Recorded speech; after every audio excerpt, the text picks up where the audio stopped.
Hello again, class. My name is Mike Wahl, and I'm an assistant professor of clinical anatomy in the Faculty of Medicine and the Division of Biomedical Sciences. Today, we're going to look at the skeletal system and its articulations.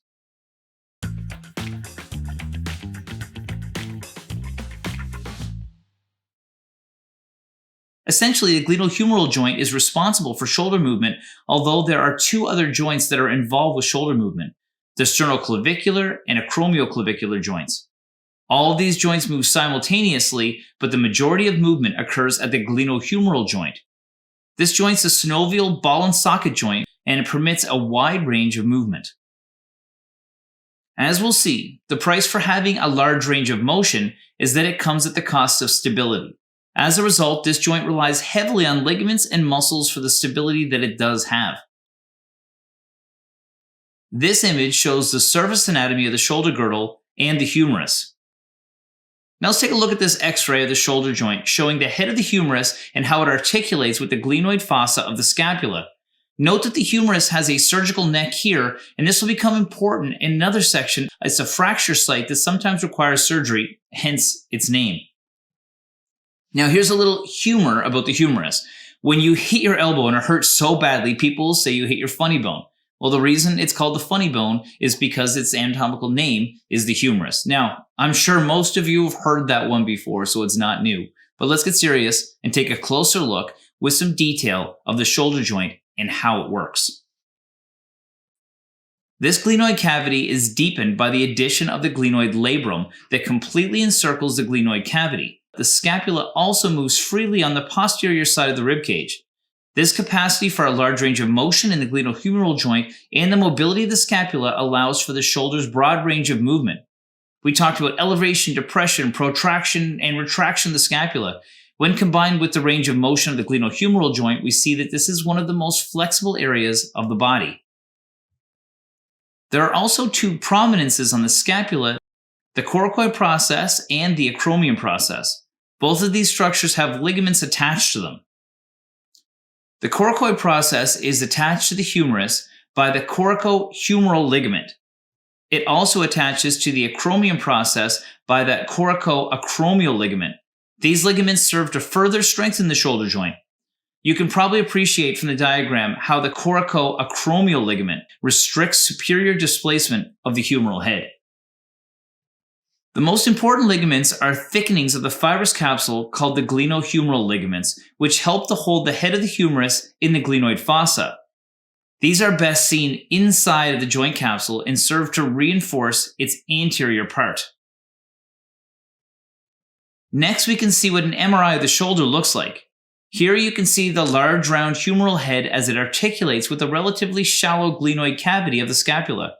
Only about 1/3 of the humeral head is actually articulating with the glenoid cavity. This allows for a greater range of motion.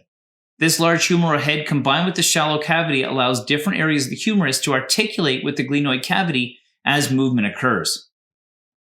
So if we think about common movements of the shoulder, for example, when the shoulder is fully abducted, like in this x-ray, we see that a different part of the humerus is now articulating with the glenoid fossa.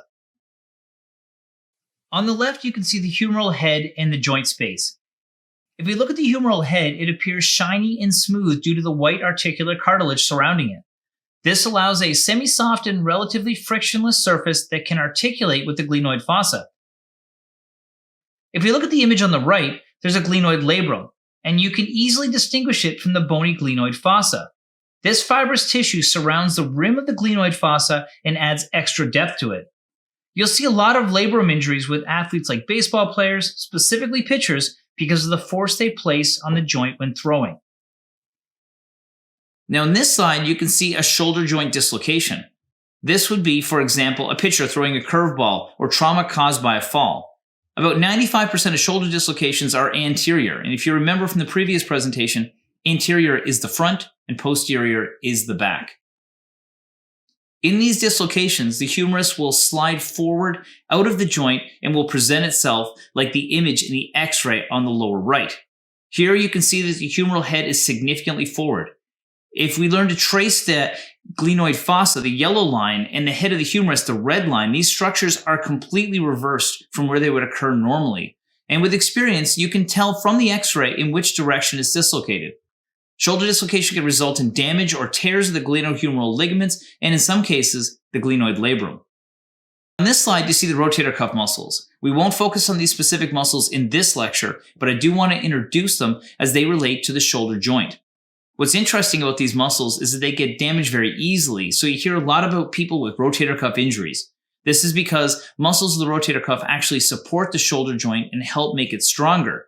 When they're injured, they can cause issues with its mobility because they insert directly into the fibrous capsule of the joint.